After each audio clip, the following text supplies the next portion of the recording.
Let's pray.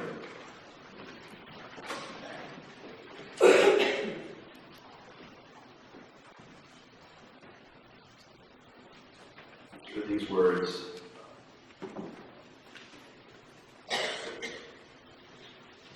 of old and words from me, words sung and words to our hearts, open our eyes to see you in a new way today. You are rock and our Redeemer. Amen. So before jumping into Easter, I would like to go back, as we used to say in Prince Valiant, to our story so far. 3 days ago, counting today, we're back at Friday, the day that we call good in church, but which hardly seems good without today. And yet today is hardly a day for alleluias and lilies and beautiful tulips and hyacinths, right? And daffodils, without some awareness of what led up to it. Earlier, as we recalled last week, there was that little parade into Jerusalem when Jesus rode not a big white horse, but a donkey. The crowds thought that he would save them from all their political and religious oppressors, and they cheered his coming.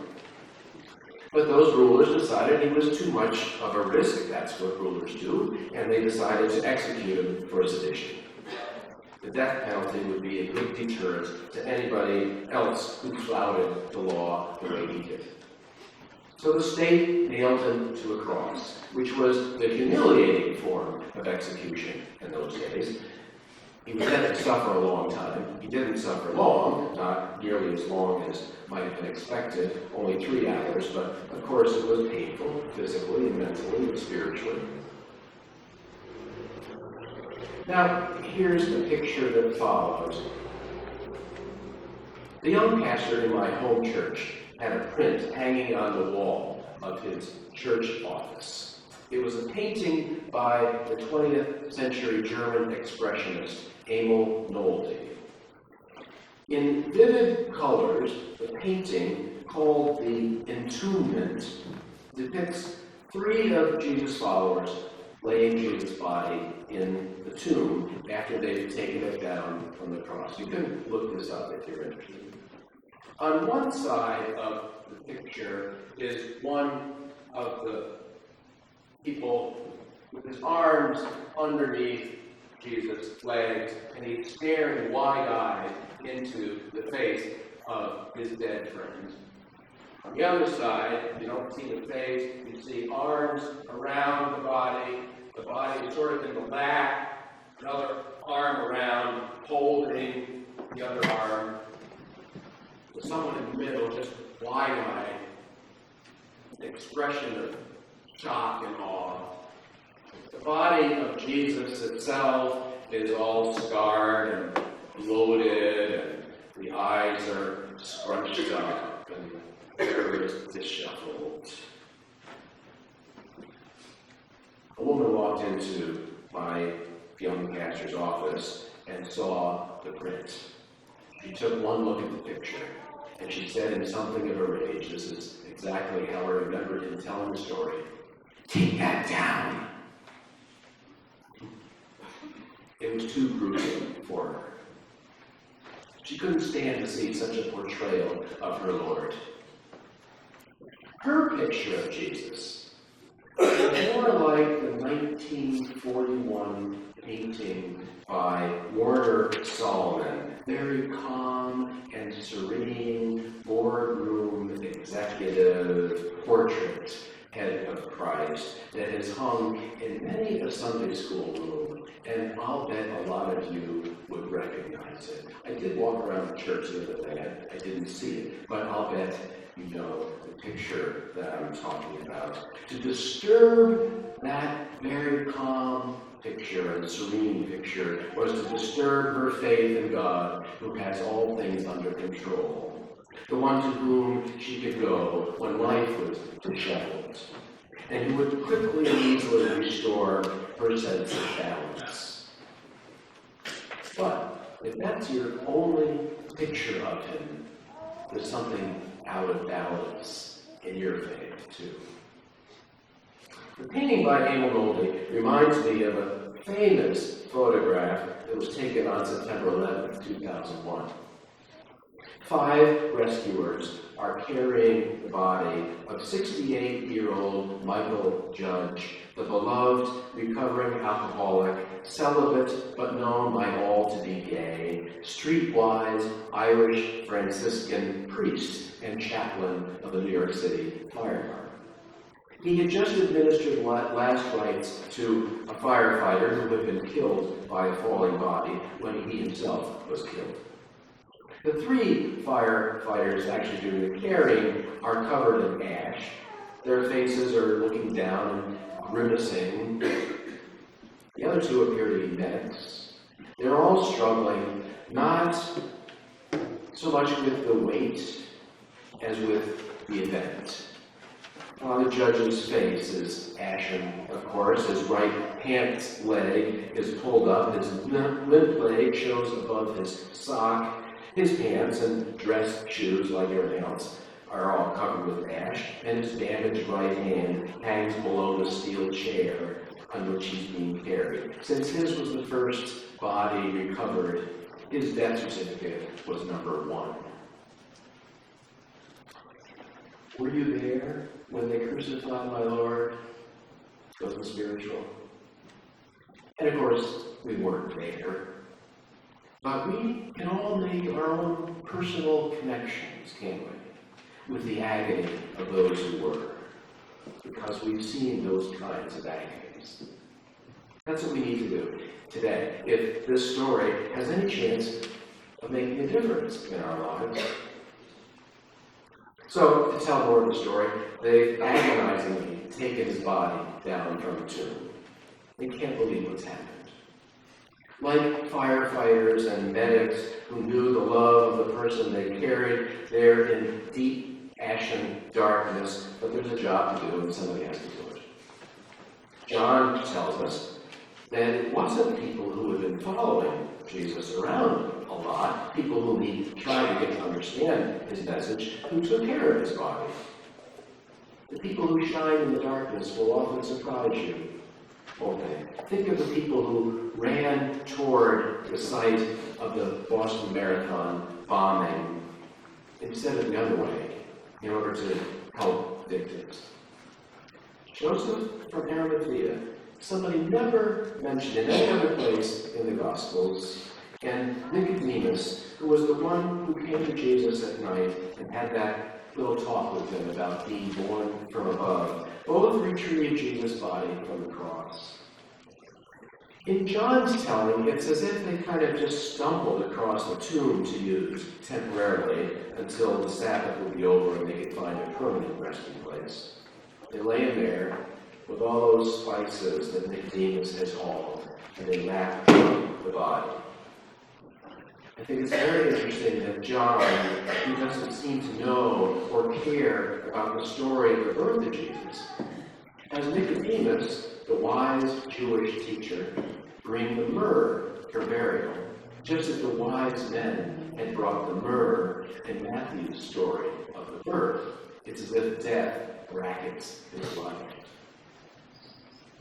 And now it's Sunday, and Mary comes to that temporary tomb while it's still dark. She's thinking of those exhilarating days in Galilee, which by now, after last week's events, seem too far away to have been real. Jesus was popular. Everybody laughed with him, admired his way with words, didn't even mind being chastised by him because they knew he was never looking out for his own interests. He never seemed insecure or defensive like we did, always trusted his Father who loved him while showing steadfast love to everybody, no matter who you were. He always had your interests at heart. God knows he had loved Mary when she needed it most, but that was all gone now. She comes to the tomb. She sees the stone roll away. Then there's a lot of running around. She runs to tell Peter that somebody's taken the body. It's kind of plausible if you think about it, that she would have thought that if the tomb was a borrowed one. Peter and the other disciple come, and there's a lot of hesitation, but eventually they both go in, and now they believe Mary's part of the story, but apparently they don't know what to make of it, because they just go home. Mary's still there. Then she mutters. Maybe. I mean, at any rate, she can't go home. She can only stand there in darkness and cry. Her grief is so great. Her breakdown is so real that she's not even impressed when two angels appear inside and she dares to look in the tomb for the first time. They've taken away my Lord, and I don't know where they've laid him. She answers their question about why she's crying. She cries because of what the powers of violence have done. She cries because of what is gone from her life. She cries because of this latest insult. And then when he appears, she mistakes him in the dark yet for the gardener, who might have been the one to have moved the body. And people still make the same mistake, don't they? I mean, we mistake Easter for spring, for the turn of the seasons, the rebirth from the earth, and the buds on the trees, and the flowers that finally pop up out of the ground. But Easter is about resurrection. It's entirely unnatural, entirely new. You've never seen this ending before. Do you think this is why John says that Mary didn't recognize him? Because he was completely new. And John is smart enough to know that we rarely recognize the hand of God when it actually appears. It's only afterwards that we say, oh, that was God at work. But finally, Mary does recognize Jesus when he speaks her name. John is the one who calls Jesus the Word made flesh, way back at the beginning. And now he speaks and she hears. I think this spoken name makes resurrection personal. John is saying that with God, all things are possible for you. Mary hears her name, and what a difference it makes. What a difference it makes when you hear your name spoken in love, when you've been in that deep darkness where the world is going to hell in a handbasket. Mary, Jesus says. Ursula, Jesus says. Nora, Jesus says. Dawn, Jesus says. Judy, Jesus says. You. He says to us all. But it's not only personal. It has to do with how we live together. And the reason we know this is that Jesus gave this strange command to Mary. Don't hold on to me. I kind of wish Jesus hadn't said that. What else might she have wanted to do but to throw her arms around him?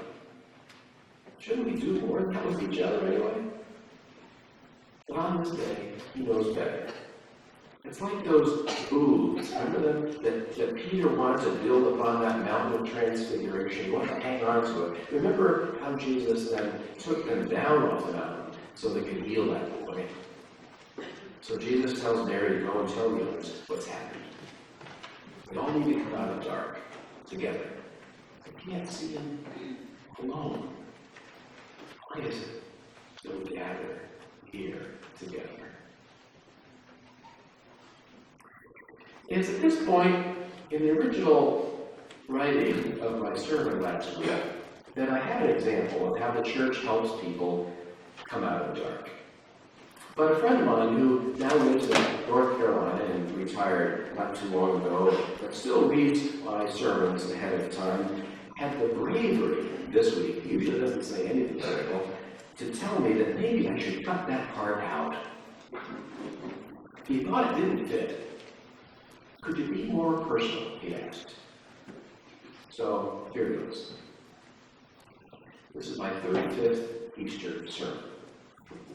I had a few years off since the very first one in 1977. One was last year. One was the year that my wife and I moved to Philadelphia. And one was when my congregation in Boston, New York, was gracious enough to give me a week off. So Gail and Lindsay, our daughter, and I could travel to Spain. Other than those times, I've been trying to explain this thing. And now, after today, I don't have to anymore. Because this is probably my last Easter sermon, having told my church pension board to make this retirement thing official. So until the interim arrives, I'll be around here someday, maybe into early June. But I realize that since I really don't have to explain it, maybe that's the point.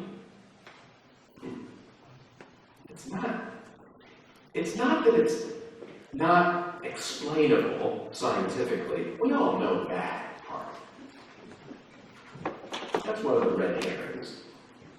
It's the wrong issue. The real issue is the gifts of God are entirely out of your control.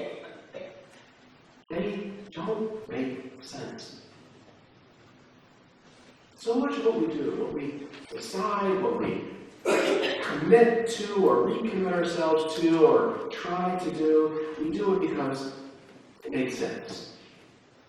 But resurrection, dare I say it, is nonsense.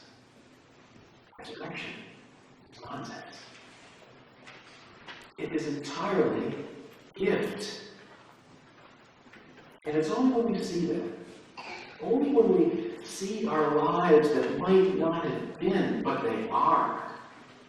And everyone in those lives around us as sheer gift, that we will finally be alive ourselves.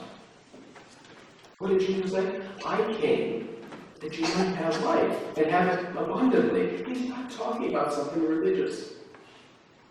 He's talking about something so deep, so bright, so full of joy, that it's the kingdom of God. Like marriage, we can't hold on to it for one blessed minute. We can only receive it. Robert Frost, great poet of this valley, as well as of the nation, once wrote, "There are 3 ages of human beings." He said the hand, but I've cleaned up the language a little bit. There are 3 ages of human beings. First, when you learn to let go with your hands. Isn't it wonderful to see a 1-year-old letting go and taking her first steps? That's the first age. Second, when you learn to let go with your heart. Isn't it heaven when you first fall in love and you anticipate those first kisses and someone has taken your heart? And third, Frost said, when you learn to let go with your head. Easter is our invitation to let go with our heads. That's when love will finally overcome hate, and good overcome evil, and reconciliation overcome self-doubt and hostility, and forgiveness overcome sin and guilt, and peace will overcome death. With God, as Jesus says, all things are possible. What starts in darkness doesn't end there. Resurrection that's God's program. That's what he's all about. It isn't anything that you can explain. You can only receive it. You can only live it.